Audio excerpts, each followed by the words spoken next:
Okay, now I would like to show you a game from chapter 3 which is dedicated to Ignatz from Kolisch. That I think is this one, okay? But you can see the picture also here. And while the chapters, the games at the end of the chapters are not annotated, this game is annotated and is against Andersen, one of the giants of that period. Okay? Okay, this is game 24 in the book. It was Kolisch was white, Andersen black. It was played in London in 1861. One thing that we notice also in the other game that we saw with Serafino Dubois against Tennis is that these chess players, they were all traveling in the 1800, and I cannot imagine how difficult it was since obviously they didn't have airplanes to go from Italy to London, or Kolisch maybe was in Austria to England. I guess it must have been quite a big trip, right? So the note here says that this game was not played in the match and may have been a friendly or exhibition game. So let's see what they played. Kolisch opened with e4, Andersen e5, knight f3, knight c6, bishop c4, bishop c5, b4, bishop takes b4. So at least Andersen is a little more courageous and actually take the pawn. So this is the Evans gambit accepted. c3, bishop a5, d4, e takes d4, castle, d takes c3, and at this point white has given a little more than one pawn. As we can see, he has given 3 pawns, and maybe is not so clear what is the advantage, right? Queen b3, attacking, queen f6, e5. Obviously here probably it wasn't a good idea to take on e5, but we need to know why, okay? And probably this is in theory. Queen g6. I honestly don't know the theory because I never play e4. When I played e4 I went with a Scotch gambit, I think, which is a little less probably violent. If I remember well, however, Kasparov used it, right? This Evans gambit. Okay, knight takes c3, b5, knight takes b5, rook b8, queen e3, knight g e7, queen e2, queen h5, bishop f3, bishop b7, rook ad1, knight f5, and here there is a diagram, and it says Andersen always took risks in his games and sometimes they cost him dearly. So since there is a diagram, it means the author of this book wants you to pause the video and try to find the next move white plays. Keep in mind that this is the idea that I show in another review of a book about strategic themes. The theme here is that the king is in the center. That's the reason why you play a gambit, because you give material in order to keep the king in the center and then you attack it. So if you were white, what would you play?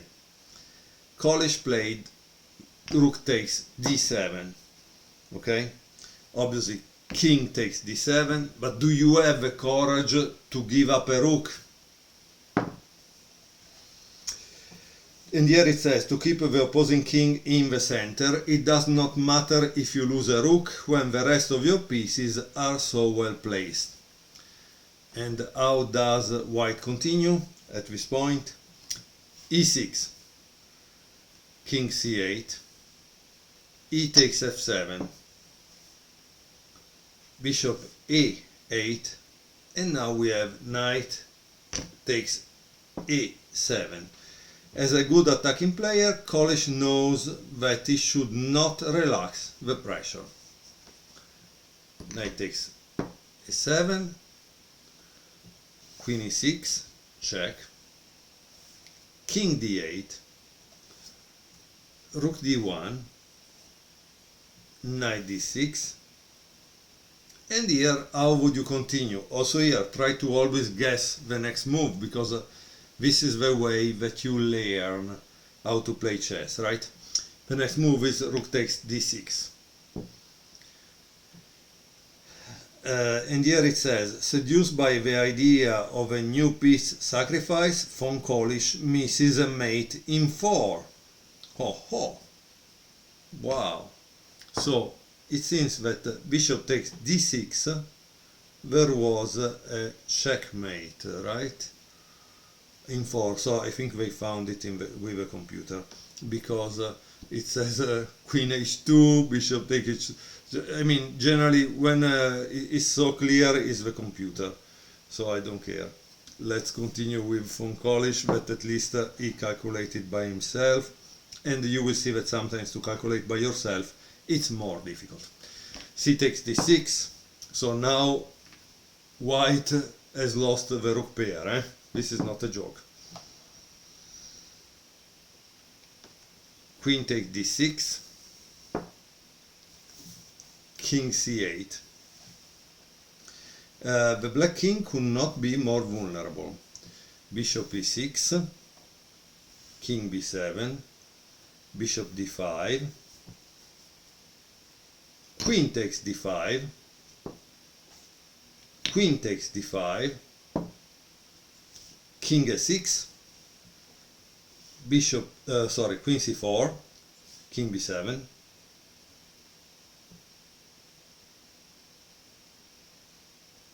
this is interesting, huh? So he played this, he didn't play knight b5. Why? Why he didn't play knight b5? I think it, knight d4, okay.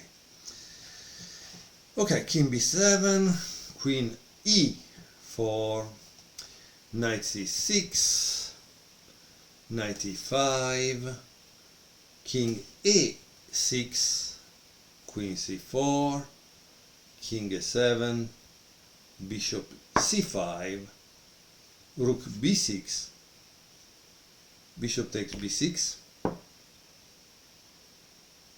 bishop takes b6, knight takes c6, bishop takes c6, and here there is the last move of the game, that is queen takes c6, and it says it is not worth fighting anymore, 1-0. So in this game he won. And here it says the second match between Andersen and von Kolisch went down in history because of something that happened off the board. This was the fourth time a clock was used in a game of chess.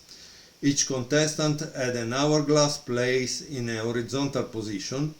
When the player made a move and put it in a vertical position while that player was on the move. A time limit of 2 hours was stipulated to play 24 moves. Andersen showed great speed of thought and fit in perfectly with this new way of playing. Von Kolisch had more trouble with it and fell into time pressure in several games.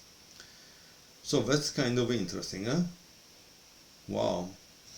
By the way, I wanted to show you another thing that is in the book. In the book they also show the results, and it's difficult to show, against the other masters of that period. So that's kind of interesting in my opinion. I hope you enjoyed this game. Let's go to another of these forgotten talents.